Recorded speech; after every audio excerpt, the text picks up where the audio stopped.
Ladies and gentlemen, welcome to the Wednesday Call Live! Filmed in front of a live studio audience in beautiful Burlington, North Carolina. Please welcome today's special guest hosts, Chris Hill and Chris Morris!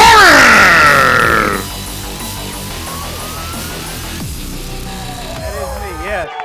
All right, thank you so much. All right, you can grab a seat. Thank you so much. Thank you for letting me and Chris Norris be with you today. Our leaders, agency managers, and above are at the Ring of Champions. And so I've been looking at the pictures and looking at all the food and all the places. I saw people kayaking and riding bikes, and I was like, this is some pretty crazy stuff. But the information is even crazier. And so I'm excited for when they get back to hear what happened at the Ring of Champions. What did you learn? What did you hear about? So the second they get back, you should be reaching out saying, all right, tell me something.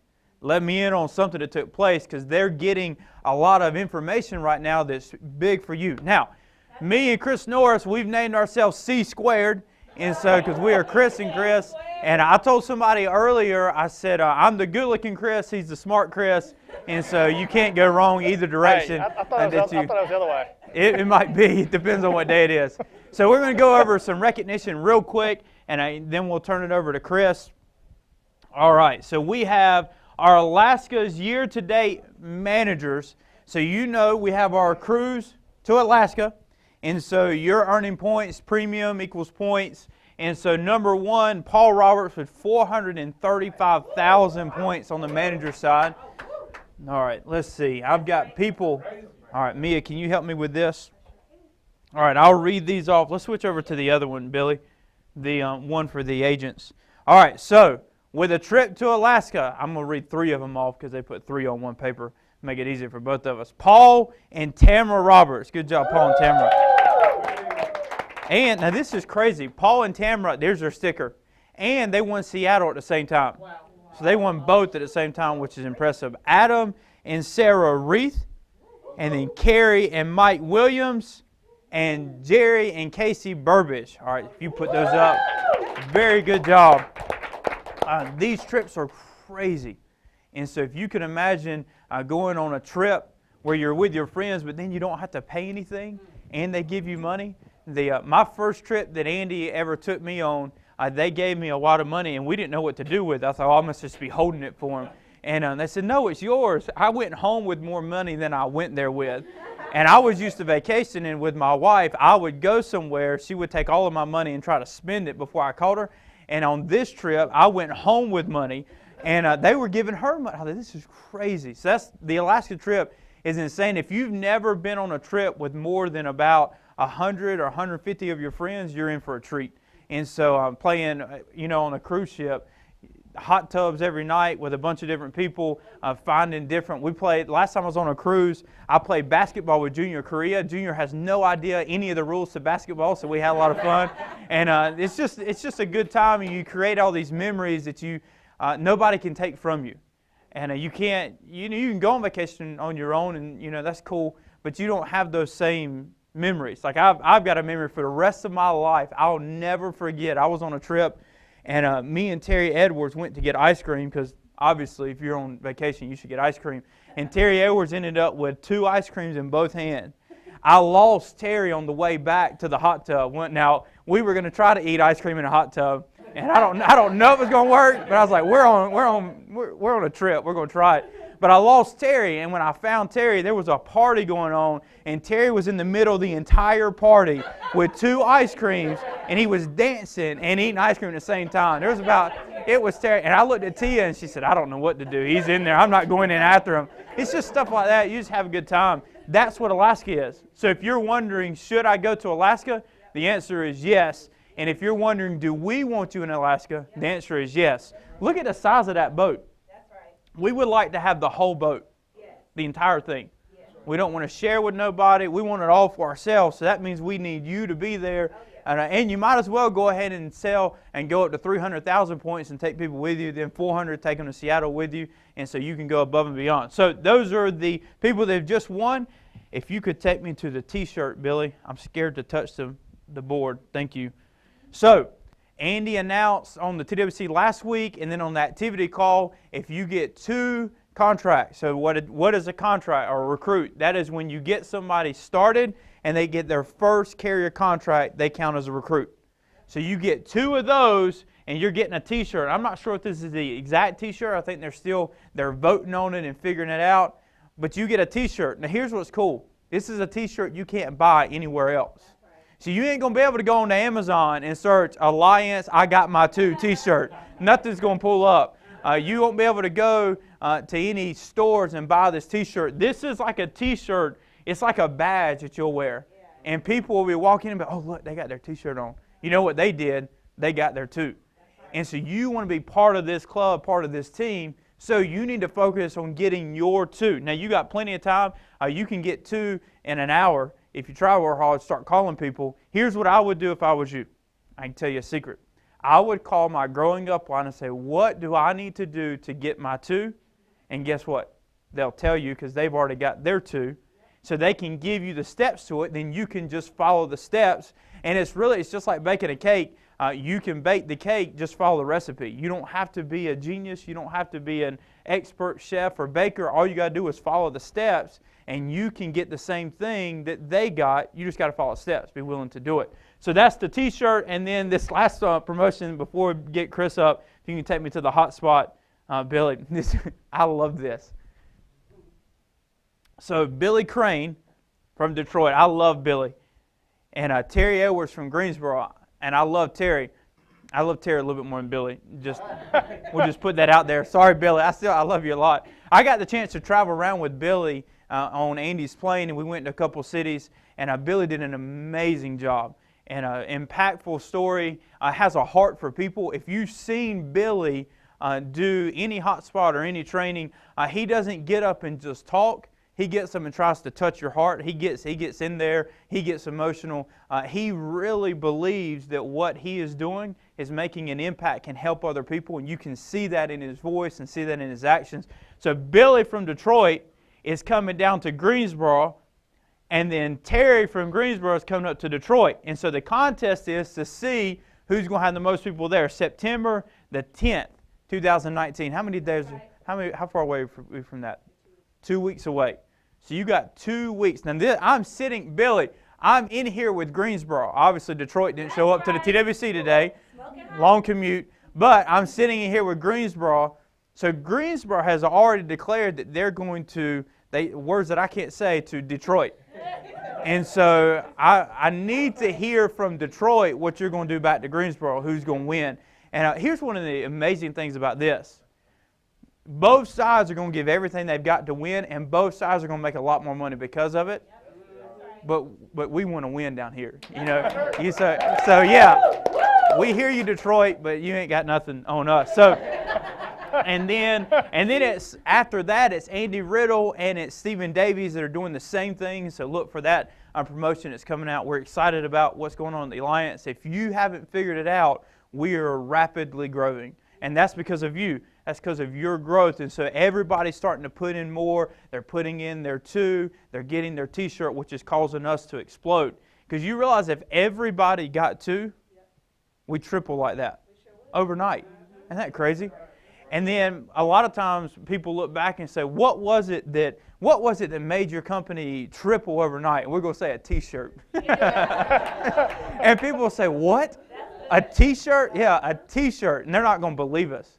But what it really is the heart of you that's sitting there here with us or all around the country, and you've already made up your mind, I'm going to get my 2.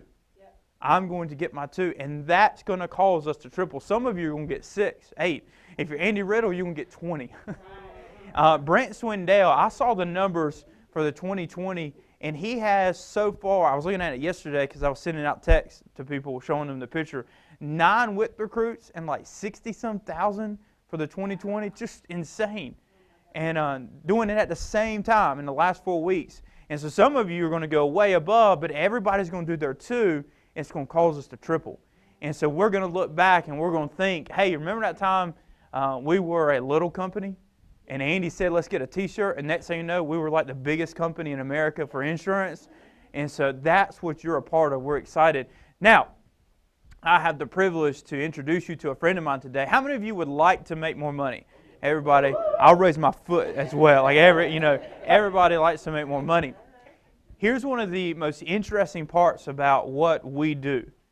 The people that you're sitting down with are sitting there holding money and they don't know what to do with it. They're not asking the financial advisors because they don't know any. And there ain't nobody coming to their house because, let's just be honest, those people that wear the suits and stuff, they're not worried about these little, they're big whale hunters and they don't care about people like that. I'm sure they're good people, but they don't care about those people like that. And so there's people sitting there with 100, 200, 250,000 and they have no idea what to do with it. And if somebody just came along and said, hey, do you want some help with that? They would say, yes. And I had I'll end with this story and bring Chris up. I had a great aunt that her house started burning down and they got her out of the house and she lost her mind. And my grandpa couldn't contain her. She went back into the burning house. Woman had like $100,000 under her mattress. She didn't trust banks and she didn't trust stock market. She just didn't know what to do with it. And so we're sitting down. I mean, think about how many appointments you run a week with people that are just like that. And they're sitting there like, if I only knew what to do with it. Well, I've got good news for you. I've got a man that can tell you what to do with it. And to go a step further than that, he's not somebody just tell you what to do with it. He's somebody willing to help you figure out what to do with it. Because, I applied for an annuity specialist position when I started here. And Andy asked me, he said, do you know what an annuity is? I said, it's that word that was on the ad. I have no idea what an annuity was. And I was like, yeah, it was an ad. I don't know, bro. He said, okay. It was a really weird conversation. I'm very thankful that he still hired me. I had no idea what an annuity was, and it's a pretty interesting thing, pretty complex, and it can get kind of overwhelming if you're not careful. It can be kind of scary because it's people's money and so on. Here's what I found. The last annuity that I moved, Chris Norris took care of so much, I didn't feel 1 ounce of fear or doubt that I was doing something wrong. Because let's just be honest, I probably would have. But I had Chris. I had a subject matter expert, if Jeff Bright was here, that could help me through the process. So 1, I could genuinely help the people. But 2, I didn't have to be afraid if I was doing something wrong. Here's what I think the biggest hindrance that we have. We just don't use that resource enough. And so we sit there, and the money's in there. We go to 10 houses. At least 7 of them have money. We don't ask the questions because we're scared of it. And we could have easily made an extra $250,000 this year just by those people alone we're already in. So if you are interested in tripling your income, I need you to grab a piece of paper and I need you to grab a pen. Because the next information that you're going to get is going to directly affect your income in a positive way if you decide to use it. If you don't listen to it, if you don't heed it, it ain't going to do you no good. And Chris is a really good speaker. I'm going to sit over there and laugh, have me a good time, and take some notes. But if you want to change your income, the next hour will directly affect your income if you want it to. So if you would, get on your feet. Help me welcome my friend, Chris Norris. Hey guys, thank you. Please have a seat. I appreciate you standing up. Again, I am Chris Norris. I run Burlington Alliance Capital Management. That is for short. Thank you. So what I'd like to do today is I want to talk about annuities, but I want to talk about the why. We talk about why we're in the business, why we help folks, but we want to talk about annuities and the why with annuities and why we should be talking about it. So annuities, from a general standpoint, it's just a savings account with an insurance company, right? Everybody kind of understands that. What I would tell you is look at the statistics that are out there, and if this doesn't tell you why we should be talking about it, we got a problem. I pulled this off the other day. It's 15 retirement statistics that will scare the crap out of you, right? 1 in 3 Americans has nothing saved for retirement. Wow. Women are 27% more likely to have no retirement savings. Wow. 76%. 76%, so 3 out of 4 baby boomers are not confident they've saved enough for retirement. Wow. And how many baby boomers do we have retiring every day? 10,000 retiring on a daily basis. The number of seniors declaring bankruptcy has gone up 7%, or has grown to 7% of all, I'm sorry. By 2033, Social Security will need to be cut by 23%. If you guys don't write anything down, write that stat down. Because how many of your clients depend on Social Security to live? They're talking about a 23% reduction in Social Security benefits by 2030. Right. So how old are we? Is that going to affect us? It's going to affect me. You guys, it's probably going to be a higher number. Y'all are younger than me. So nearly 1/3 of all homeowners of retirement age still have mortgage debt. The average retirement age is 62. The average age they plan to retire is 68. Right? So we have health concerns. We have jobs getting phased out. We have lots of different things. So jobs being phased out. Are we all in a recruiting in a building? Do you guys look at people 55 and older for what we do? That should tell you that they all tie together. Employees miss out on an extra $1,336 a year in retirement matching because they don't participate in their retirement plans. Let's see. A couple will spend an estimated $245,000 on health care throughout retirement. Nearly 60% of retirees don't budget for entertainment and activities. So they plan for, they plan to have health costs, but they don't plan to do anything. You think that's a problem? Right. 56% of Americans lose sleep when they think about retirement. So a married couple, one of them's not sleeping because they're worried about their retirement. That's the conversation that we should be having, right? We have to have intestinal fortitude. Everybody understand that? We got to have the guts to ask questions. Hey, Billy, will you pull up the one with the eyeglasses on, the sunglasses on it? I think it's the first one for me. Yep, that one right there.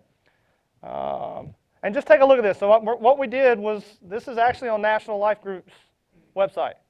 This is expenses from 1980s versus today, 2016. So look at the cost. Income in 1980 was $19,000. That's equivalent to $56,500 today. Their expenses during retirement were $18,000. That's now $55,740. Is that a big number? A new house in 1980 was $96,000.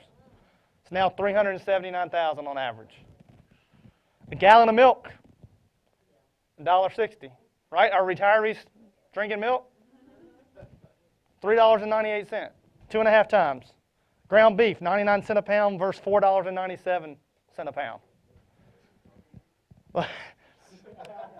30 cents a minute for cell phone usage. Now think about that. I said you spent 4 hours a day. That's $72 times 20 days. That's $1,400 a month, right? If you use it the way that we do now, they probably weren't. But on average, it's about $200 a month. That's probably a better deal. But look at the cost of a pair of jeans, $15 to all the way to $455. I mean, Mickey, what kind of jeans are you buying? Movie tickets, that's a big one. I got a 17-year-old. He wants to go to the movies all the time. Man, that's $10.50. That's if you don't do 2D or 3D or whatever they're doing IMAX. I mean, it's still $10.50. Now the home computer. Hey, there's some thoughts there. Hey, it was $1,000 because it sat in one room because it was that big in 1980. Now it's $400. So we got some things there. But available money for savings. Look at that number. We made less money. We spent less, and we had more for savings. We make more now, and we're saving $100 less on a monthly basis. Again, average retirement age has gone up. It's 65. But look at the time that we're living during retirement. They plan to live 16 years. So from a planner standpoint, at 63, you're going to be gone at 79. Now, at 65, you're going to be here till you're 87. That's a big difference from a planning standpoint. And look at the average cost of retirement. $200,000, $270,000 versus $1 million. That's the cost of retiring. So do you think we owe it to our clients to have a conversation about are we saving enough? How do we feel about the savings that we have so far? How would you feel if we lost everything that we had? Right? Those are questions we have to be willing to ask.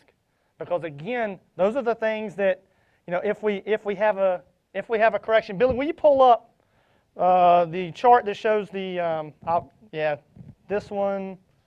Yeah, not there yet. Nope. It's got all the numbers on it. I want to see the numbers. Nope. We're getting there. There we go. This one right there. Perfect. All right. So a couple of things that I would tell you when we're talking to clients too to be aware of is we have to have the ability to bring pain back into their eyes, right? Last 10 years, how have people's retirement accounts done? Good? Last 10 years in the market? Yes. Right? From 2008 or 2009 to now, right? So last 10 years, the market's been the biggest bull market we've ever had. Okay, but what happened in 2007? 2008? Right? What happened in 2000? Right? So we lost 50% there. We really lost, this is only showing 38. We actually lost another 10% because of housing values. So it was really almost a 50% crash in 2007. But we're human beings, right? What do we remember? We remember the good. We remember the last 10 years. We've forgotten that we went back 40% in that time frame. Right? So if we invested $100,000 in 1999 in the market, right, where we have losses, we end up with $200,000. If we looked at a client that used an indexed annuity where we had no losses, yeah, our gains are not 35%. We see that. We got the same $203,000. Who slept better?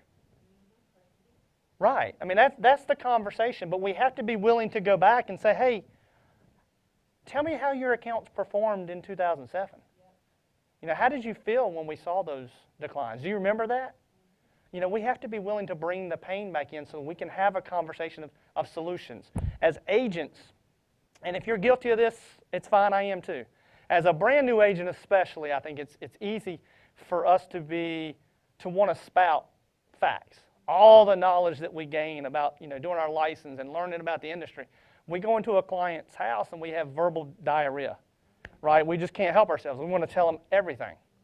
I would tell you, and we want to show them a solution before we ever show them that there's a problem, right? We get in the habit of saying, I get calls all the time. You guys probably do, Jason, as well. I get a call all the time. Hey, I really want to sell an IUL to this client, right? And the first question I ask is, well, what's the client's goal, right? Because again, before I can talk about a solution, I have to figure out what they're trying to do. Right? Does everybody agree with that? We're in the sales business, right? We're in sales. A couple of things that you have to figure out in sales is that sales are emotional. People justify it with logic. This is logic, right? But the emotion is, hey, how did you feel when your accounts went down 40%? Right? How did that make you feel? How would you feel if that happened today? How would you feel if you retired right here? Well, right. So think about it. So what's the average age of the client we're seeing, right? 65, 70 years old? Yeah. How old were they 10 years ago? Right. How did that impact your retirement? Right. Get them thinking about that. Say, hey, 10 years ago, I was not what I am now. So I was younger. I won't say better, but I was younger. But your client that's 65, 10 years ago, they were 55. They were probably right in the middle of working. Probably in that sandwich. Kids are probably in college, or finishing school. They're looking at retirement. And man, we lose 40% of our account overnight. Because that is what happened. It was pretty much overnight, about 3 days.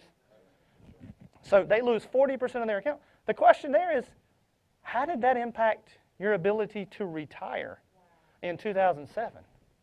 Did that make a change in what you had to do? Did you have to work longer? How did it impact you?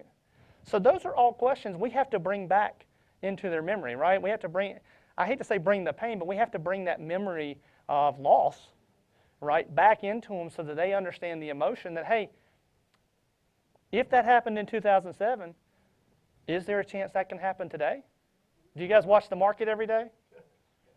right? It's up today. What was it last week? It was 800 points. Did anybody call your client that day that you've been talking to in the past about annuities? Make this note. Okay, if you guys are checking your phones every day, because you guys work on them, same as I do, and you see a report that comes up that the market's down 900 points, and you've got people you've talked to in the last 6 months about protecting their assets, and they told you, hey, I'm good, I really like the market, I think it's fine. That's a day you should be making a phone call. You should be calling your client and say, hey, I saw the market was down. You were the first person I thought of. I'd like to find a time for us to get back together so that you're not impacted the next time this happens. That, I would tell you, make that list. You guys should be carrying those with you. You know, everybody sends us green sheets, right? Everybody knows what a green sheet is? Do you guys keep a copy of your green sheet? We have a CRM system now, right, in the ARC. You know, you can make a copy of that and put it in your ARC. And then you can separate it and say, oh, I got a target list. You can click people that you want to call right out of the ARC system, and it'll pull those numbers up for you. Go into the CRM. It's designed for that, but we should be making those ticker lists of people that we want to call. You know, we want to use that. You know, the downsides of the market. People need to be aware, because again, an 800-point drop. It's not a recession, but it's a worry. Right? And people are starting to get concerned. You're seeing more and more talk of it. Do I think we're in a recession now? No. But I think people are going to be concerned and start making defensive position changes. Yeah. So now was the time to reach out to them, because if you're not, somebody else is. Yeah. So I would tell you, take advantage. That would be one of the things that I would tell you. When we start talking about, you know, qualities that people look for in a savings vehicle, right? They're looking for time-tested, something that's true, something they know that's got some guarantees. Right? They're looking for no risk to principal, right? They're looking for safety. Yep. They're looking for acquisitions easy. I mean, they can go get it. They have somebody they can contact when they need help with it. Tax deferral, right? Tax deferral is big, especially for somebody on Social Security, because if they can defer the growth on the money, the tax, they could actually lessen the impact on their Social Security taxes. Yeah. So that's a big deal when we start talking about retirees. Not subject to probate, having a named beneficiary, right? So those are 6 things that they're looking for. Do we have a vehicle out there that matches those 6 things? Right. Now, I have not said the word annuity except for the very beginning. I talked about things that people are looking for, right? Once we know what they're looking for and they agree that this is what I'm looking for, hey, we have a solution that fits that. So I would say let's not get the solution before we identify the problem. From an emotional standpoint, I mentioned that, you know, sales in general is emotion, right?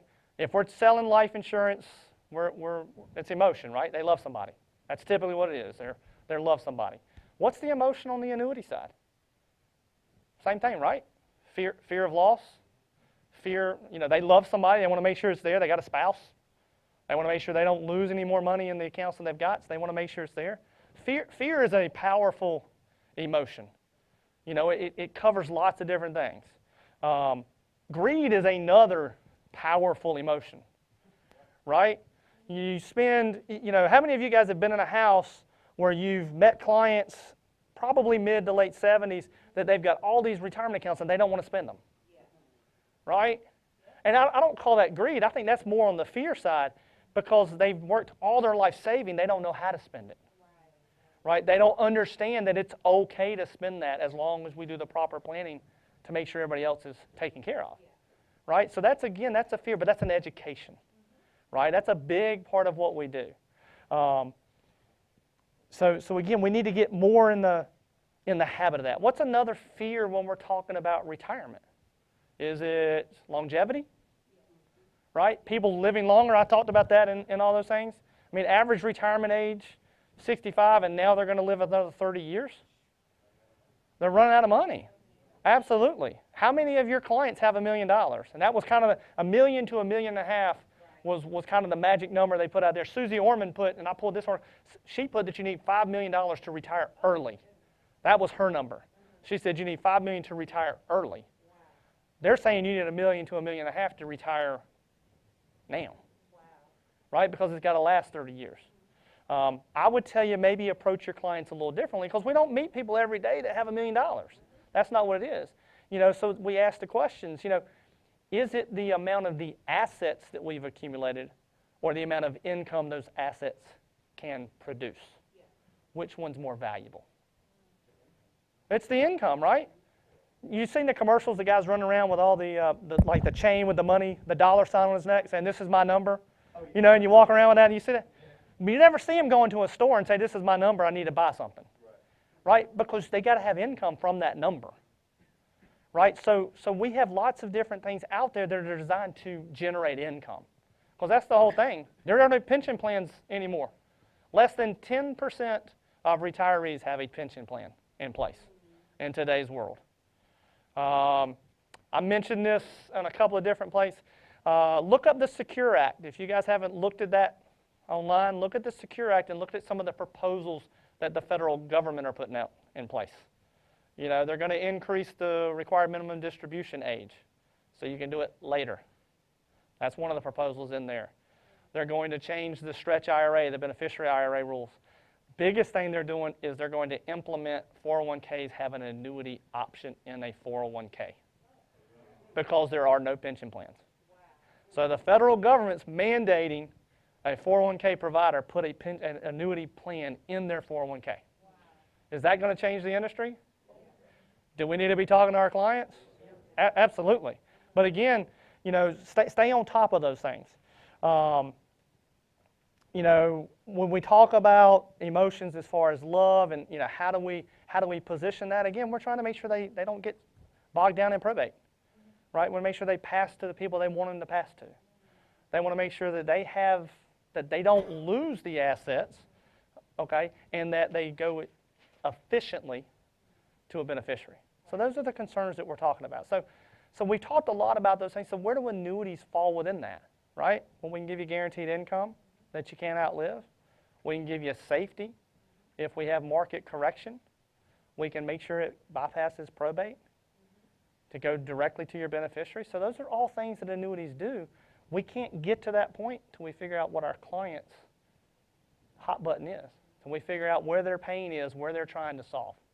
So again, we do a really good job on the life side. I would tell you it's not hard on the annuity side. It's the same conversation. Everybody's using the ATM, right? Good. During the ATM, you guys are asking questions to uncover life insurance things. You're asking questions in there too to uncover annuity monies. What other assets do you have that would offset the mortgage if you passed away? What are we asking? Well, yeah, where's your money? Right? Where's your 401k?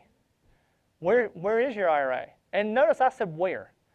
When I'm with a client, I don't ever assume that they don't have anything. I assume they've got something. So Cameron, I say, hey, where's your IRA? Where's your 401k? I know they got something.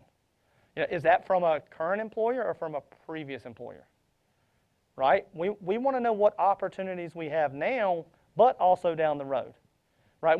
Our business is a marathon business. We want instant gratification. I get that. But on the annuity side and the retirement plan side, when we're going down the road, it's a path. We know some days we can't help people. Right? But if we do the right things, we build the right relationship, if we do our annual reviews, we're going to get the opportunity to come back in front of people. So again, those are all things that we've got to do. So starting an annuity conversation. How many of you think you're proficient in having that kind of conversation? Okay, fair enough. How many of you use a green sheet? How many of you use the ATM? Everybody out in the audience, I'm assuming they're waving their hand too. Right? That was designed to make it easier to start a conversation. Right? I would tell you, first and foremost, there's two big rules.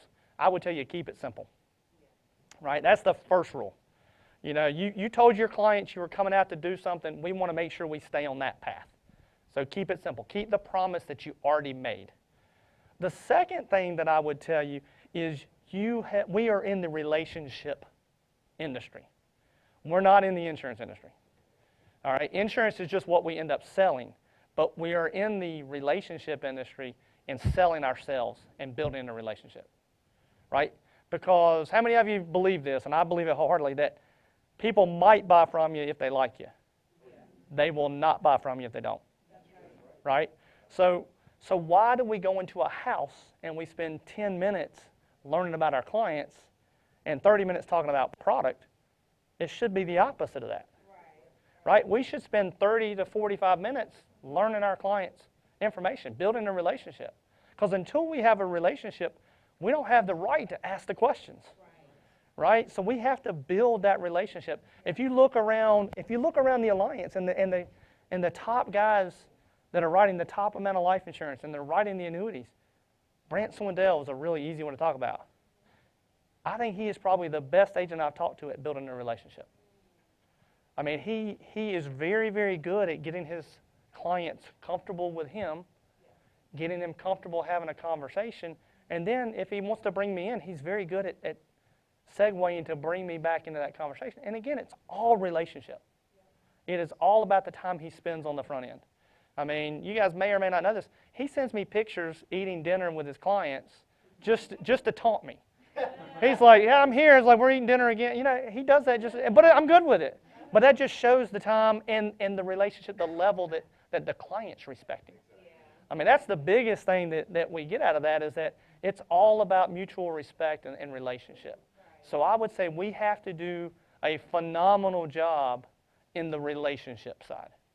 Where that comes from an annuity standpoint is it gives us the right. At the end of the conversation, after you've done your sale, after you've sold your mortgage protection, and you've got the green sheet, and you see that they have assets, it gives you the right to say, hey, if you don't mind me asking, Mia, how do you feel about what we've done today? Right, I'm going to ask that question, so just play with me. So how do you feel about what we've done today? I feel good. Good. I just want to make sure that it was the right thing, so I'm glad you told me that. You know, as we look back, I know you told me you had this retirement account and this IRA. If you don't mind me asking, what are your goals for that money? What do you need it to do for you? I just want to have some extra money in retirement, maybe pass it on to my grandkids. Okay, great. So you want extra money, you want to make sure you can pass it on. I completely understand that. That's a matter of fact, that's exactly why I've got a partner. His name's Chris. He specializes in helping my clients reach their goals and objectives. I'd really like to set a time for the three of us to talk. I don't have time today, but is this usually a good time in the day for you? So next Monday at 12:30, would that work for you? Yeah, Great. that should be fine. Can everybody do that? Again, it's all relationship. That conversation happened because you built a relationship, you went all the way through the system, and at the end you just said, hey, if you don't mind me asking, I always solidify the sale that I just did because I don't want it to go back first. That's right. So I always ask that question, how do you feel about what we've done? Because I want to know if there's an issue with that case, I want to know it now, not a week from now. You know, I want to be there while I'm there and I know that they trust me and I have the opportunity to save it. I want to know now. Once I do that, that solidifies our relationship. If I know they're good, then I have the right to go and ask about the other things that are there. Okay? Yeah, so I would tell you, make sure we do that. The other key to that process is we have to do a good job fact-finding, asking questions, following the ATM, asking the questions in the ATM, following the green sheet, writing all that information down. Now, I get this a lot from agents who tell me, hey, this is the first time I did a green sheet. I didn't gather all the information. So I would tell you, everybody was new at one point. How comfortable were you the first time you wrote a life insurance policy? Not comfortable. Right. Shaking, didn't know it. Right. You're making a phone call. Right. You're sweating, and your face is all red. Your clients are going, why is he all red? Well, it's my first. You don't tell them, well, this is my first application. I did You don't. I messed up. And again, honesty. I like that's even better. But I would just tell you, everybody's been new. Everybody's been in your seat. We have to have the ability to ask those questions and get outside of our comfort zone. Right? Because if we're not willing to do that, you're always asking people to do something for you. You know, Bam and Kelly and Paul are here, and I'll bring them up. They can introduce themselves here in a few minutes. But we do a really good job helping agents, and we are here to help. What we're not here is to do. All right? We need agents to do a good job when they're in the house the first time, asking those good questions. The reason I say that is, again, you guys are setting an appointment. If you set an appointment and we don't have any information, then I've got to gather all that information, and usually it means I've got to set up another appointment. So again, that's a waste of everybody's time. And your clients especially don't appreciate that. So I would say let's spend a good time gathering that information. If you can't get that information from your client, it's probably a trust issue. Everybody agree with that? Yeah. Spend more time building more rapport. Just take your time. If they're hesitating and they didn't give you that information, at the end, come back. Spend 15 minutes when you're done asking them questions. You know, tell me about your kids. Are they local? Where did you work? You know, you've got to get them talking about themselves. My wife's a therapist. I don't know if you guys know this. So I get a lot of this at home. So from that standpoint, they use a technique. It's called motivational questioning. She was telling me this the other day, and I said, that's really interesting. I said, I'm going to look that up. What's really interesting because it's a sales process. Wow. I mean, all it is they're asking open-ended questions. Hey, how do you feel? You know, share with me, where did you work? What did you do? And they're trying to gain trust. As a therapist, they do the same thing we do. Yeah.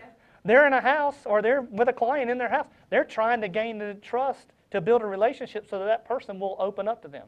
Yeah. So we're the same thing. I said, well, that's really neat. I said, you went to school for 8 years. And I said, I didn't. I said, and we're asking the same questions. I said, that's a pretty good deal. I said, I know our income disparity. I said, I may have got the better end of this deal. I said, but again, you know, it's all relationship. You know, so I would tell you, you know, get acquainted with asking those questions. Open probes. Everybody understand what I mean by that? That's just a how do you feel?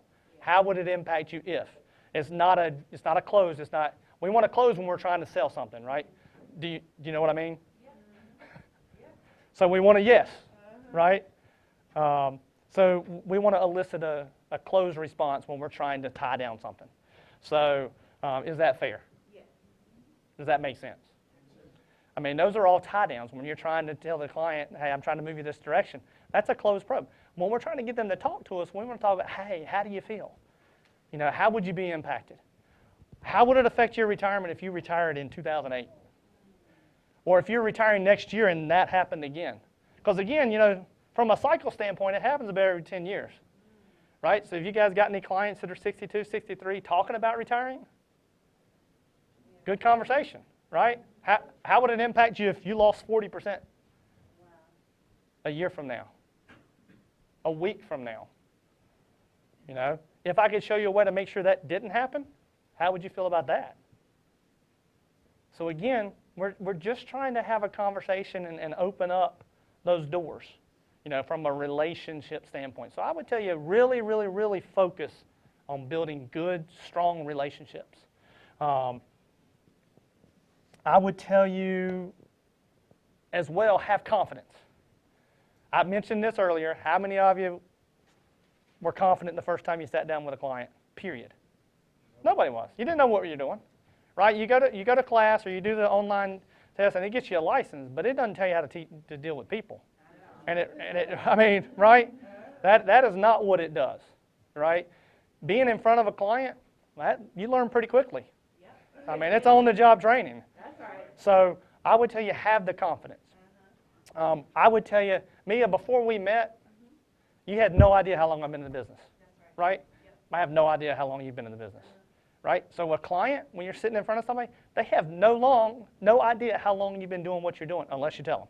Right. And I'm good with telling them at certain points. So if I've made a mistake, hey, I'm sorry. This was the first time I've done this application. I'm good with that. But I'm just telling you, have the confidence, because when they look at you or they know you're coming, you are the subject matter expert. Yeah. Whether you've been doing it one day or 25 years.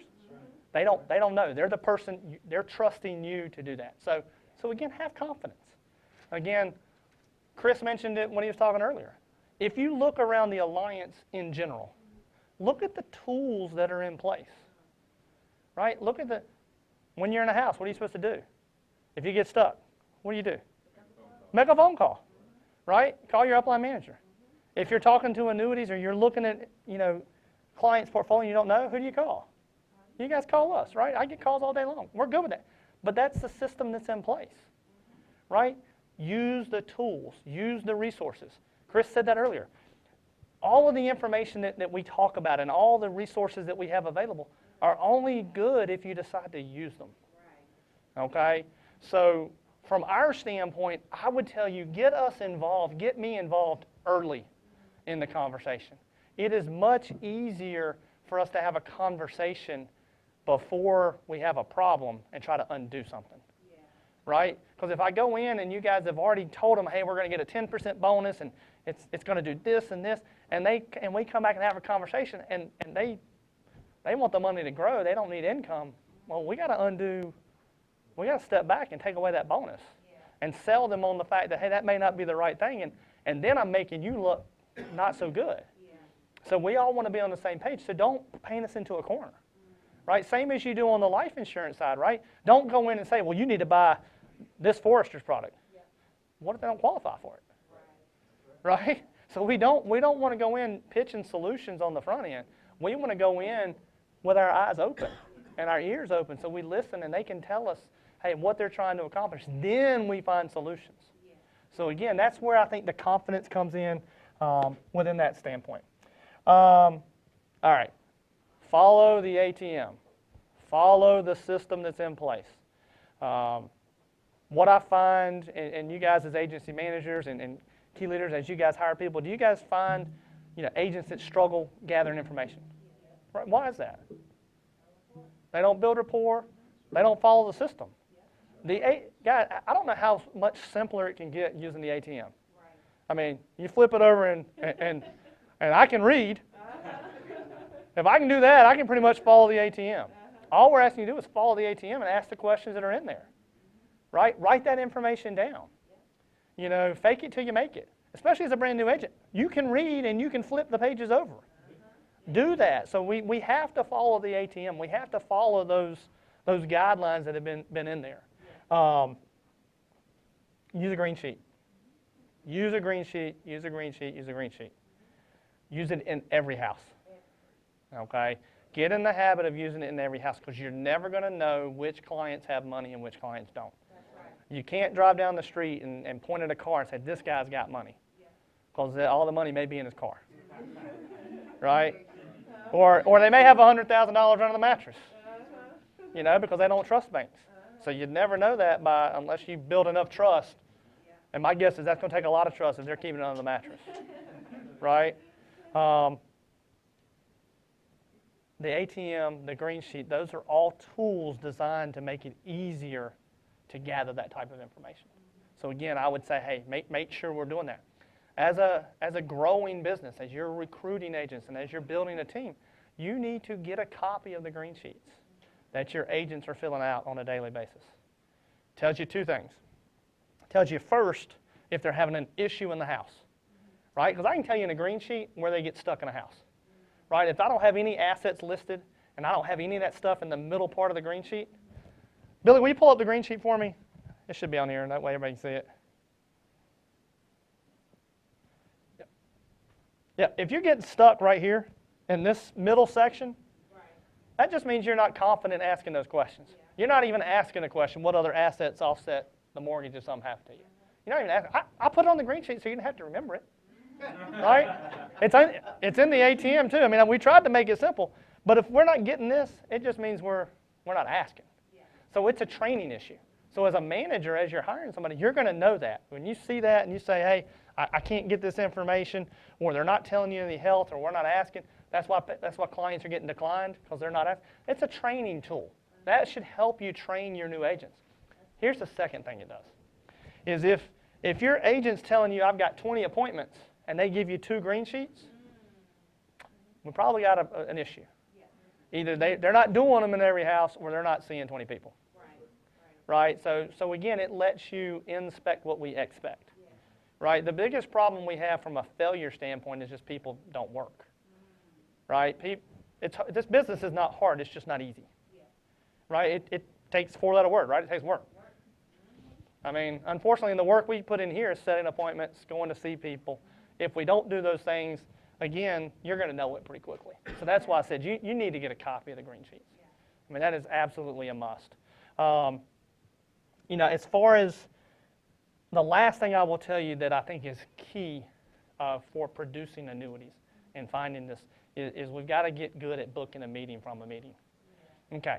Now, I'm going to tell you something, and I know I'm live, and you guys are going to laugh. I hated making phone calls as an agent. I hated it with a passion. I knew I had to do it, but it was not my favorite thing to do. Now, I know everybody in here and everybody watching loves making phone calls. So I am good. It's my favorite. I would tell you I love making phone calls for about an hour and a half a day. Because I have to trick myself into thinking, hey, I got to do this. I love it. I'm fine.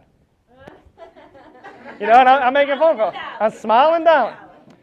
But I would also tell you I got really good as an agent of setting an appointment with a client that I just saw to come back the next week because I think there's other opportunity. Right? Bam, fam, book a meeting from a meeting. If I set an appointment with a client that I just saw and I bam, fam for an appointment next week, that's one less appointment I've got to set. So I knew that was about 12 phone calls I didn't have to make. So my whole goal when I was out in the field was to reset my whole day that I was in the field for next week. That's either gathering referrals, using an ERS system, you know, bam, fam, within the clients that I think I can help again, could be annual reviews. How many of you have been in the business more than a year? Lots of people, right? How many of you do annual reviews? They bought from you once. They will buy from you again, right? You go in, do a green sheet, do a brand new fact finder, gather information. Hey, what's changed? Share with me a little bit. Have you retired? Have you changed jobs? Those are all opportunities for us to ask questions and gather information. And guess what? It was free because it's an annual review. And if you do it smartly when you're doing annual reviews in the same area that you're working, now you're productive. Now I might be able to see 8 people in one area because I mixed in some annual reviews in there. So again, we've got to do that. We've got to do a better job doing that. ERS. We're doing, it's coming. I mean, I see the waves.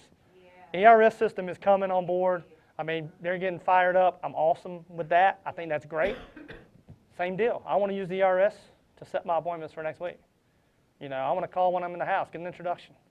You know, do all those things. I want to set an appointment. So again, you know, as an agent, that was what I try to do. But get good at bam famming. Right? I use an example with Mia. You know, it's a conversation. You know, I know you told me you had these things. What are your goals for it? What do you need it to do for you? How would you feel if we lost 50% of it? How would it impact you? How much of it can you afford to lose? That's exactly why I've got a partner. And I use the word partner because nobody likes Chris in the home office. Nobody wants to do it. They want somebody you do business with, right? Everybody likes to do business with people they do business. So again, it's a partner. Chris is my partner. He helps my clients. He helps all my clients reach their financial goals and objectives. What I'd like to do is set a time where all 3 of us can talk. That's a key. You have to stay involved. You guys have to stay involved in the case. At the end of the day, when I'm talking to your client, Andy pays me separately, right? So when I'm talking to your client, we're talking about your paycheck, right? How many of you want to depend solely on me for your paycheck? I don't want you guys to solely depend on me. We're here to help, but you have to be there, right? You got to do the work. You have to. If you can't be in the house with the client when we're making a phone call, that's okay. Be on the phone. Do a Zoom session. Do a video conference, right? I'm in North Carolina. I'm not in Detroit, you know, but I can do a Zoom call to Detroit. We've done that. I can do it to Texas. I can do it to Hawaii. We can do it, and they can see my face. You know, so we do a lot of that, but you have to be involved. At the end of the day, you guys have all the relationship. You guys do a good job setting me up and say, hey, Chris is great. He's been in the business for 22 years. But at the end of the day, when I tell them to do something and you're sitting there, they look back at you. They say, oh, yeah, that's a good idea. And you should be shaking your head. Yeah, that's a good idea. That's what we want. We want your interaction. Yes, that's a good idea. You know, but you've got to stay involved. You know, don't apologize for calling me and saying, hey, what's going on with my client? It's your client. You can call them. You know, there's one of me. There's 3,000 of you guys, right? We make mistakes. I promise. We are not perfect. We do a good job, but we're not perfect. Don't ever apologize for calling about your client. We want you to know what's going on. We want you to reach out and say, hey, I know you met with Chris. Tell me how it went. You know, what are your questions? You know, and we do a good job. Kelly and Paula are phenomenal. They do an awesome job following up. Y'all come up here. Yeah. Justin Walker. All right, so Paula Gandora and Kelly Hook, I'm going to let them introduce themselves. If you guys don't know it, They work with me at BAM, but they run everything at BAM. I'm just the pretty face. They do everything. Hey y'all. So, oh my God, I work with, first of all, my name is Paula, as Chris said. I have been with the Alliance for over a year now, but I have been working with Chris and Kelly for about 8 months since January, so I'm still coming into the office learning something new. And if you guys didn't learn something today, you guys need to go back and watch this at TWC because, wow, I am mind blown right now from all the stats that Chris told us about. So again, I help Chris and Callie run the green sheet. So who in here has sent in a green sheet before? Awesome. So I'm pretty sure we've came, and talked, spoke, emails, whatever. But I want to see more green sheets come in from you guys. The more green sheets you get, the more opportunities you have with that client. The more opportunities you have to grow your own business. So I want to see more green sheets. A lot of the times I see on green sheets that it's incomplete. As Chris said, make sure you have everything on that green sheet completed. And if you don't, build that trust. Take a picture with them, have dinner with them, pet their dogs. Do whatever you have to do, but get all that information on that green sheet because that's your golden ticket to talk to Chris. So you want to do whatever you can to get that green sheet turned in and then have that sell.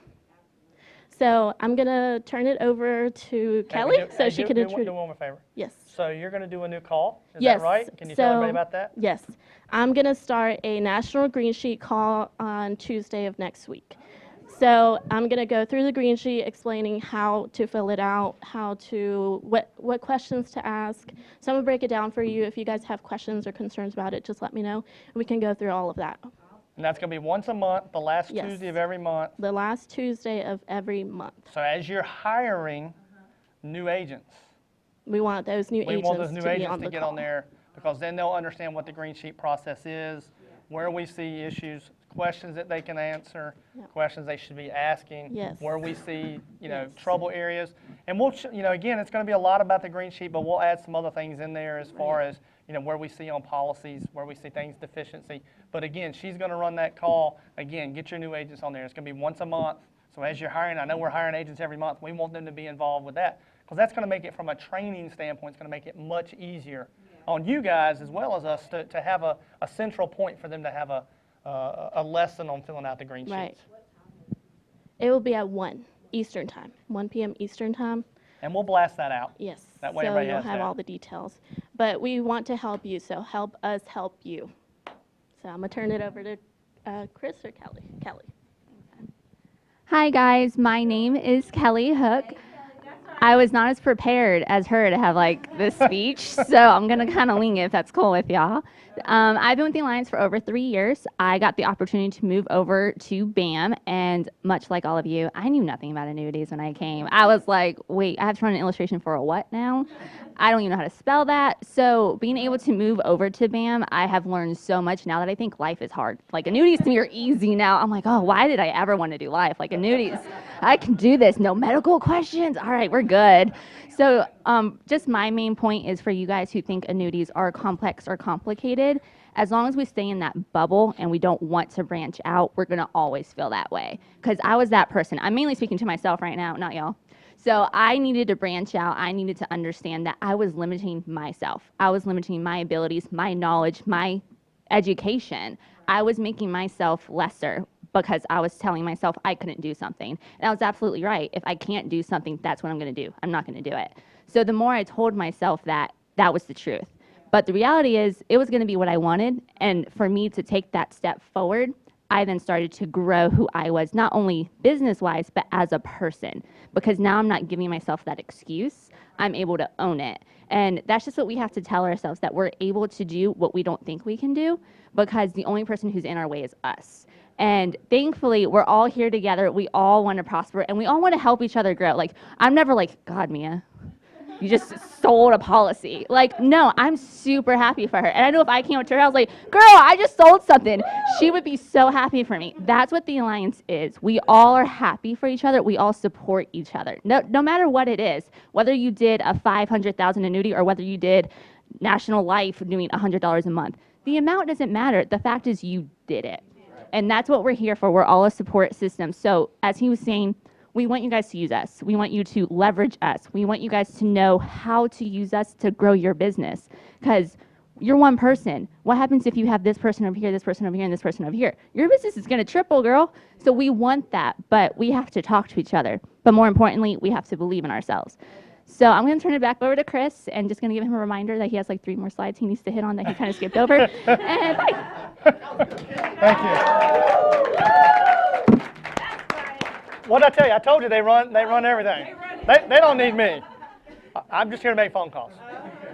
They're the real brains. So again, thank you. And Kelly, thank you. So a couple slides. So Billy, can we put 2 slides on one? Can we put them side by side? The numbers that we did plus the graph you put up earlier? And if we can't, it's all right. Hey, that one, yep. And then the graph that shows with all the lines. That one right here. Yep, perfect. So this is actually a graphical representation of all those numbers I showed you. Right? I'm a numbers guy. Lots of our clients are not. Lots of our clients look at this and say, I don't like that red line, right? They look and say, I don't want to be that. Right? So this is from American Equity. This is just showing what the S&P 500 has done. Right? 2008, got a big dip. Right? 2001, we got a big dip right there. Right? And then it came back up, and hey, it's 203. Well, what happens if we did 40% participation rate in the indexed annuity? Right? So we got slow and steady, right? We don't see any dips, right? And we're at $211,000. Right? So if you were one of the, if one of these 3 accounts is yours, this is just a fixed account getting 2%. If one of these 3 accounts was yours, which one would you rather have? Right? That's a pretty simple representation that you can show a client to get them interested. Right? If we have to and we can't get any more leverage and we have to get them interested, just say, hey, this is a way that we help folks. Right? We're able to take out all the dips that you see here, still get steady gain, and not worry about going backwards. That's exactly why I've got a partner. His name's Chris. I think we have the ability to help you. What I'd like to do is set a time for all 3 of us to talk. And I'm just setting, again, this is just a kind of an idea, you know, of what we're going to do. I didn't talk about annuities. I talked about, hey, we want to see slow and steady growth. We don't want to go backwards. We want to eliminate the dips. How do you feel about that? I mean, that's really simple. Like I said, the numbers that I showed earlier go along with this. I like the numbers because I like showing that negative 40%. So I like to have both. And it's good both. Billy, can you bring on a blank screen that I can write on, please? All right. So I talked earlier that I run Burlington Alliance Capital Management. BAM, right? Come on, you got to say BAM. BAM. Thank you. So I want to talk about what we do because I still think people are, I don't want to say confused, but we're different, right? We're separate and equal, or not equal. Yeah, something like that. So we have the ability for those clients that have, you know, stock portfolios, Edward Jones, Raymond James, you know, those kind of guys, Charles Schwab, they have those accounts. We have the ability to help move those accounts, right? What do we face in the world today? We face objection that say, hey, I don't want to put everything in one basket, right? And realistically, from planning, we shouldn't put everything in one basket. And unfortunately, the carriers, I say unfortunately, but it's probably a good thing, they don't let you put everything into an annuity either. So what happens to the other money? Right? Do you want to leave your other money with the Edward Jones so that he's telling you that the annuity is a bad thing? Or do you want to put it somewhere where you've got an advisor saying, hey, it's probably a good idea to be defensive. Let's protect this part of the asset. Yeah, we can manage this for you on a conservative basis, make sure we try not to lose money here. But the biggest thing is we're on your same side. Right? I'm a big believer in what I call capturing the client. All right? Because when I go in a house, I want to make sure that nobody else is coming in behind me. You know, from an agent standpoint, that's where we're an advantage for you guys. All right, we can go into a house, show you guys how to move money. Even if we can't put it all into an annuity, you're still on the same side of the table as we are. So let me give you an example, and I'll show you what we did. All right, cool. So let's take, so we've got, this is a real example. We had a client, she had $300,000, okay? She had, and I'm going to say she had about 100,000 of that. She had that already in a stock portfolio, okay? The other 200,000 was in a stock portfolio, but we made the recommendation that, hey, why don't we take about 60%, okay? That's general rule of thumb. So I took about 60% of that number. So we ended up taking 200,000 in the account. We actually protected that, used an annuity, right? So we put 200,000 in there. Well, we still had another 100,000, right? She wanted it to be liquid. That was her goal. And again, from a carrier standpoint, we were at about a 60% threshold. That's about the right number that they're going to let you do anyway. Well, so we actually took this account and we set up an account with BAM. Okay? So let's just do the math. Let's assume that we get a 7% return over 10 years. We have annuities doing that. We used an F&G product. I know what it does. It's 6 to 7%. We know in 10 years it's going to be worth $400,000. Okay? We know that. Well, what happens if I do the same thing over here? And I grow that. Right? So now I have 200,000. Now I have 600,000. What's 60% of that number? 400. Maybe I've got the room to take some more to be defensive. Maybe we need to generate more income. But we've got the opportunity because now this is out of surrender. This money's grown. We captured the client. There's nobody else in the house. There's nobody else talking. And we did the right thing for the client. Let me show you what her portfolio did. And So that's on the right, still liquid? it's still liquid. I'm actually going to show you her account statement. I pulled her account statement. We're getting there, Billy. I don't know where.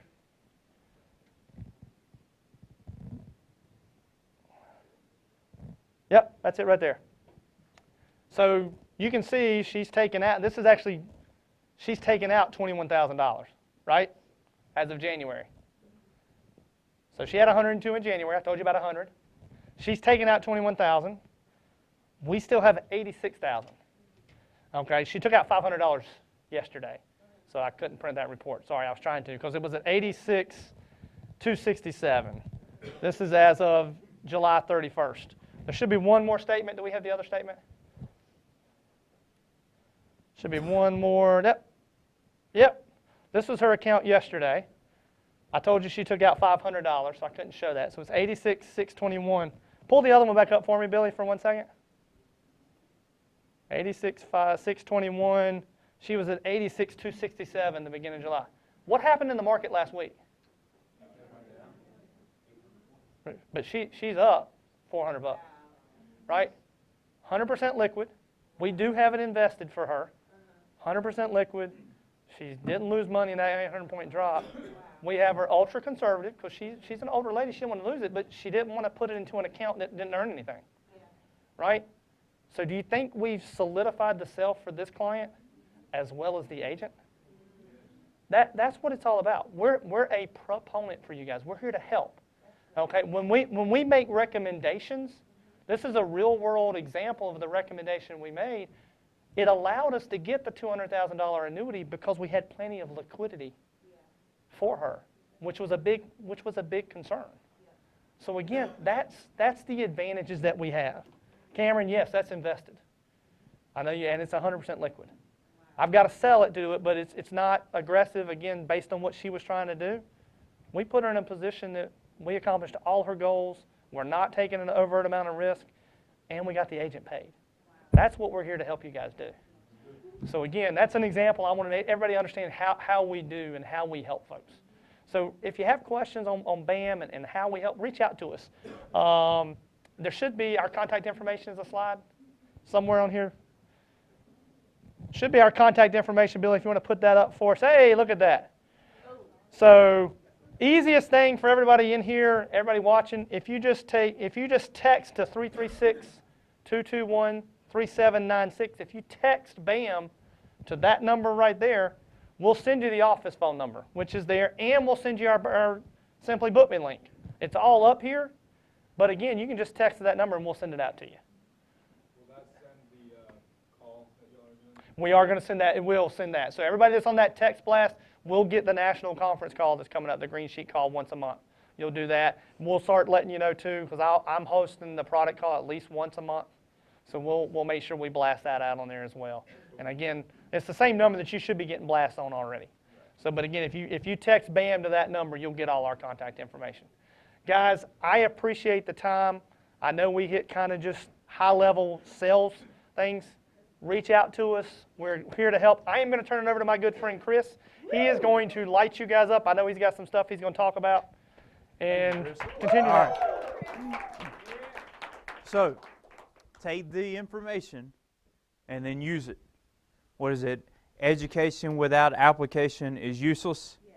So, take it, apply it, mess it up real bad, and make some money. Make sense? Don't take it and stick it, in your store's closet and say 3 years from now when I'm better at it, then I'll try it. You can use it now. Go ahead and give it a shot. Here's my mentality just about on everything. What's the worst that could happen? What's the worst that could happen? I don't even know. I ain't even worried about it. What's the best that could happen? Well, there's some pretty large. You get some CFG, cash flow glow, going on. So just use it and try it. I would recommend taking this TWC and I would record it, put it on your computer, and go back and watch it over and over again. The stats that he said, I would try to write those down, and then you should practice saying those stats in a mirror. So look at a mirror and say the words. Because if you say the words and you look all jacked up, nobody's listening to your words, your face looks weird. Does that make sense? And if you're saying the words as if you don't believe it yourself, well, they're not going to believe it. So you got to practice the words. Y'all take for granted Chris stands here and he does his thing, and then y'all are like, well, that's just simple as that. Well, he's probably said it 1,000 times. Does that make sense? So look in the mirror and practice it. Take you a sheet of paper and practice drawing it out like he did. You can practice as much as you want to. Make sense? Now, here's a disclaimer. You ready? Yeah. Practice when you can't be working.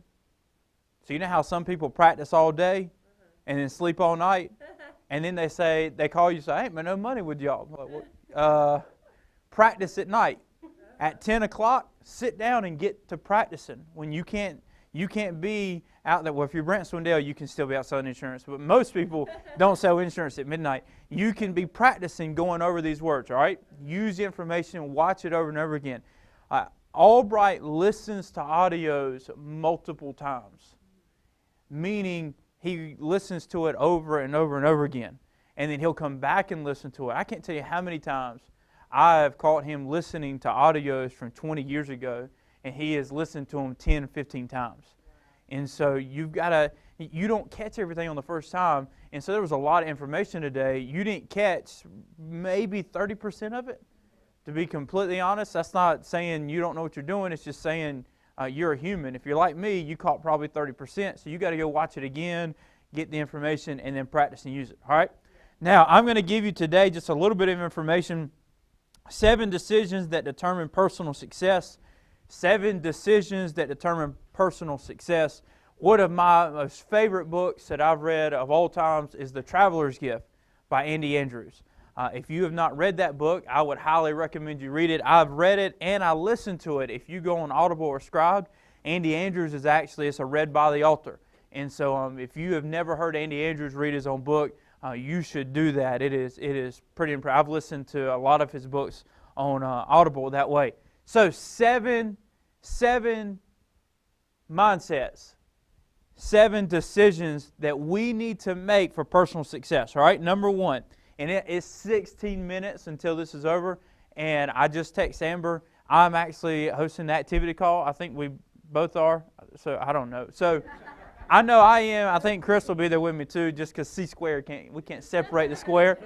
And so we'll cover the other ones. So that means you got to get on the activity call on Friday. All right? Yeah, so number 1, decision number 1, the responsible decision. The buck stops here. Taking responsibility for your past will push you into an extraordinary future of your choosing. So your past doesn't define you. We could agree with that. My past doesn't define me. But where I am today, I'm responsible for. So if I'm willing to take responsibility for it today, that gives me the power to be responsible for where I go tomorrow. That makes sense? And sometimes we get hung up on, I'm not defined by my past, and I'm not. The person that I was 10 years ago, the person I was yesterday, isn't me today.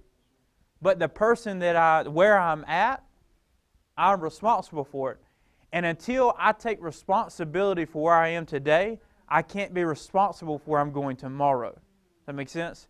And so a lot of times people are just kind of stuck, and we're sitting here thinking, all right, I'm not really responsible. It was their fault, his fault, her fault, my mom and my daddy's fault, so-and-so's fault. And yeah, they might have done some stuff, and I'm sure there's some crazy stuff out there.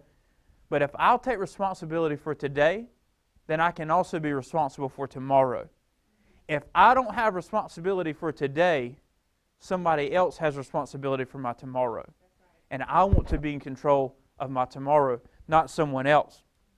So accepting the responsibility frees me up to doing bigger things. Focus on not playing the blame game. Look, every single person in here has been hurt by somebody. All of us have. There's not anybody immune to not being hurt. Sometimes it's intentional. We ain't got the number 2 yet, but you want a sneak peek? That might be on Friday. I'm just kidding. All right, you messed me all up. Don't play the blame game. We've all been messed up by somebody. People have hurt us. People have done things. Sometimes it's intentional. Sometimes it's unintentional. The question is that going to stop you? Is that going to be your excuse why you don't achieve what you were meant to achieve? Or can you say, I understand what they did, and that doesn't define me. I understand what the past was, and that doesn't define me. But I am taking responsibility for today. Because I'm taking responsibility for today, because that person that hurt me in the past is no longer going to be who I say has responsibility over me. I, Chris Hill, was responsible for my tomorrow. So the buck stops here. Not going to play the blame game. We're ending here. Now, here's what happens though. You've got to, if you're going to decide to take responsibility, you have to deal with the fear of responsibility. Because here's what happens. If I say I'm responsible for today, that means I'm going to be responsible for tomorrow. Well, hold on. All of a sudden, there's a little voice that says, well, what if you can't do it? Because see, let's go back over here. If I am not responsible for my tomorrow, win or lose doesn't matter. I'm not failing. I'm not the one responsible. When I take charge, if I don't do it, if I fail, guess who it's on? It's on me. So if you decide to take responsibility, the first voice you're going to hear is, what if you can't do it? What if you fail? What if it doesn't work? Because before, we could blame it on somebody. If I take responsibility, I can't blame it on anybody anymore. So this fear of failure automatically begins to come in.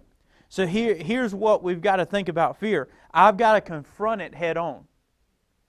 I've got to deal with it head on. Here's what Andy Andrews said. God didn't give you the discernment to make right decisions all the time. He did, however, grant you the ability to make wrong decisions right. I'm going to read it again because it's good. I like it. God didn't give you the discernment to make right decisions all the time.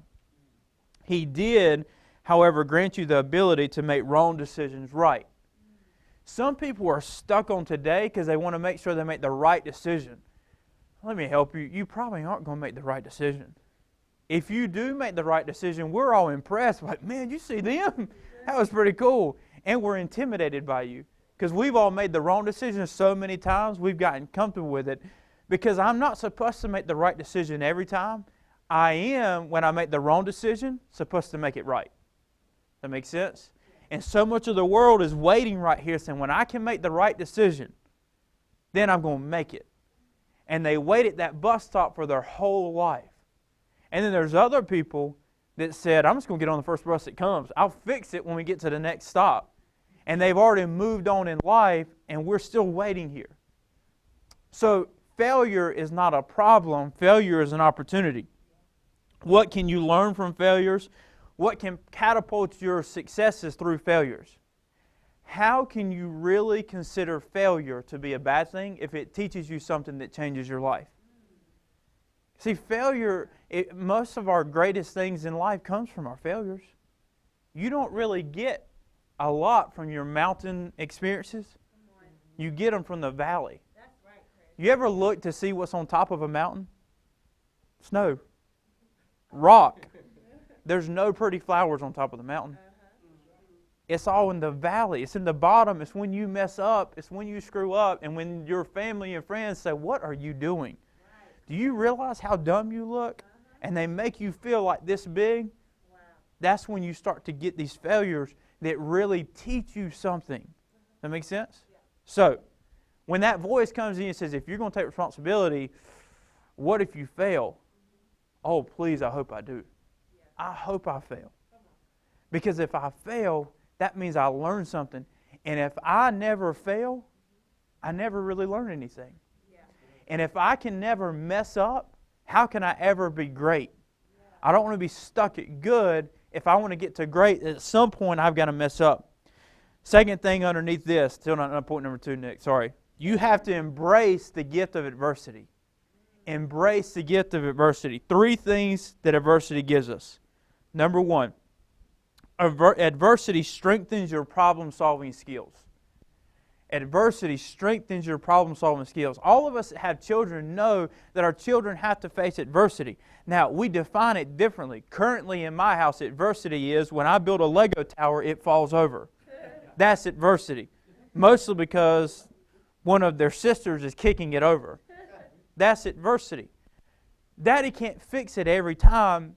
She has to figure out how to fix this, and when there's a problem, it causes problem-solving skills to come in and say, how do I deal with this? How do I fix this? See, it's not a problem that the tower gets knocked over. It's a problem if the tower doesn't come back up. So my mind goes to work. Adversity says, how am I going to figure this out? If you are great from the beginning, I always wonder how long you're going to be great. Because if you don't know how to struggle, how are you going to go to the next level? And a lot of us in high school was easy. For me it was. I didn't have any trouble at all in high school. I passed everything was, cool. I went to college. And that first semester they said, you're going to have to learn how to study. I said, what is that? And I got put on what's it called? Yes, I got put on that. I was like, I remember I'd never made anything less than an A. And it was easy. I didn't have to struggle. I didn't learn how to get through adversity. So the first big obstacle I hit about took me out. It about knocked me out. Almost, looking back now, that first semester in college didn't seem like a pretty big moment. But the truth is, if I didn't learn to get through the adversity then, I don't know that I would be right here. I wouldn't have met my wife, wouldn't have had my children, wouldn't have met you, wouldn't have been in any of this. And so that adversity, that difficulty that I faced that I thought was going to end my life, it's like, mostly because when I had to call Mom and Daddy, and I was like, oh no, what are they going to say? They said, I'm on academic probation. And it was just silent. I was like, oh, they died. Oh no. And I was like, my daddy come back. It felt like 20 minutes. He said, you're going to have to study. I said, well, thanks. I figured that much out. The adversity helped me. So it triggers our problem-solving skills. It helps us get through it. Number 2, second thing adversity does. Demonstrating a positive response to adversity magnetically draws people to us. When I demonstrate a positive response to adversity, y'all know the people. Their life is just horrible. We know them. Everything's bad. Everything's rough. Nothing ever goes right. And those people, you're like, those are the people you see in Walmart, and you're like, no, I'm going to go the other way. You walk around, you see them at church, be like, oh man, let me get down there and pray. That way they can't talk to me while I'm praying. Let me get down on my knees. They won't come bother me then. Because they're just, everything's horrible. But then there's those people that just, it doesn't matter. You don't seem to know what they're going through. And then you find out what they're going through. You're like, good night. I thought I had problems. But they're always smiling. They're always moving forward because their response to adversity draws people to them. You may be asking yourself, people don't seem to be drawn to me. You need to ask yourself, which one are you? When adversity hits, are you the person that begins to complain or the person that begins to get excited because it's an opportunity for you to push through and draw people to you? The third thing adversity does, it prepares you for greatness. You'll never have true greatness without adversity. It's just not possible. We all have our different styles of adversity. Some of us have adversity when it comes to finances. Some of us have adversity when it comes to family. Some of it is when we're dealing with health issues. There's all different things that we're dealing with. Some of you, you're incredible in the home. You can sell a bunch of insurance like no problem. But the phone, for some reason, just beats you to death. That's your adversity. Some of you are really good at the phone. I've met people that are really good at the phone. Then they get to the house, and they don't even go in. The home is their adversity. It's just like, you got there. You know, I'm always like, because I hate the phone. And I'm always like, that was the easy part is when you get there, not for them. So I should never look down on your adversity. You should never look down on my adversity, but we should lock arms and figure out how to push through.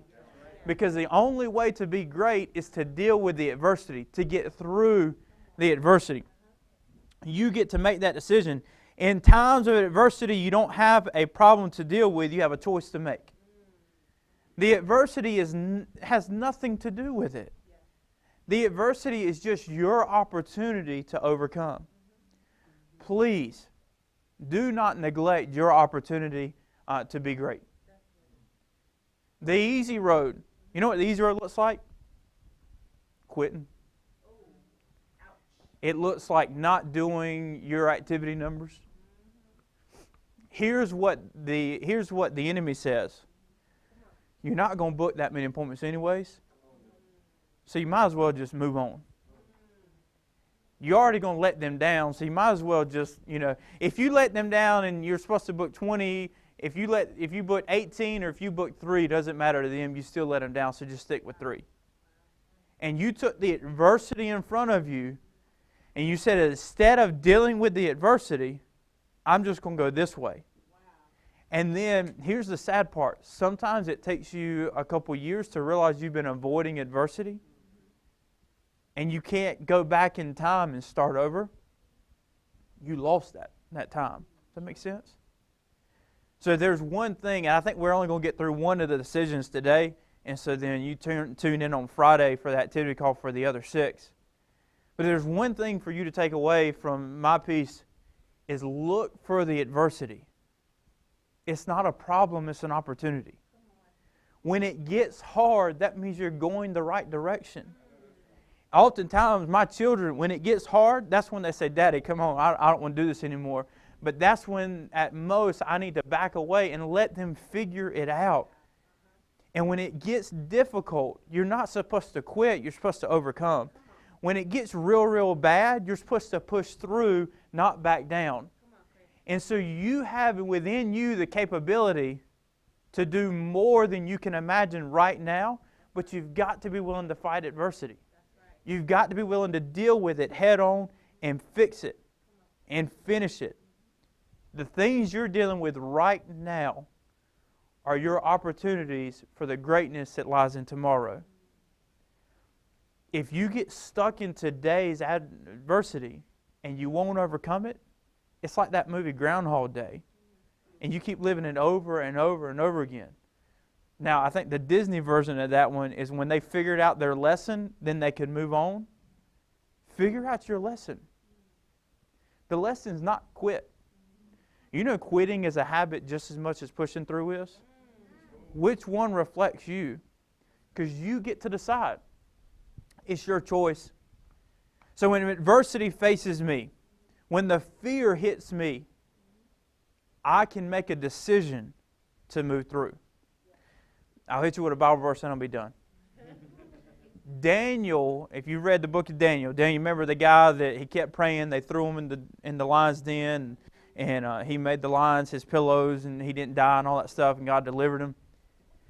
There's an interesting verse in Daniel's life at the beginning before they threw him in. Daniel said this, I have purposed in my heart. He said it before there was anything that he dealt with. I have purposed in my heart. That means he has a problem right here. He's right here in life. He said, I've made my decision right here. I don't know what the problem is yet, but I've already made my decision. So when he got to right here, it didn't matter what the problem was. He made his decision back there. Does that make sense? So when he got right here, let's just be honest. He's standing in front of the king. He's standing in front of a lot of people. There's a lot of pressure. Lions are pretty scary. I wouldn't want to mess with them at all. And so if we wait till we get to the problem to make the decision, the lions look really big. The king looks really mean. The problem looks like we can't get through it. But if we make the decision back here, and we say, if y'all don't mind, I'll wait with church for a second. We make the decision back here and we realize God is big back here. When we get right here, the lion is still big and the king is still mean and the problem still seems impossible. But the God is already bigger, made the decision, and I can move through it. Make sense? So, adversity, the things you're dealing with, I need you to get to right here and go ahead and make the decision. I am responsible for my tomorrow. I will fight through my adversities. I will take my failures as opportunities to become great. That's the first decision. We have 6 more on Friday. So, product call tomorrow, activity call on Friday. Thank you so much for letting me and Chris be with you today. We had a blast. We love you. We'll see you on Friday.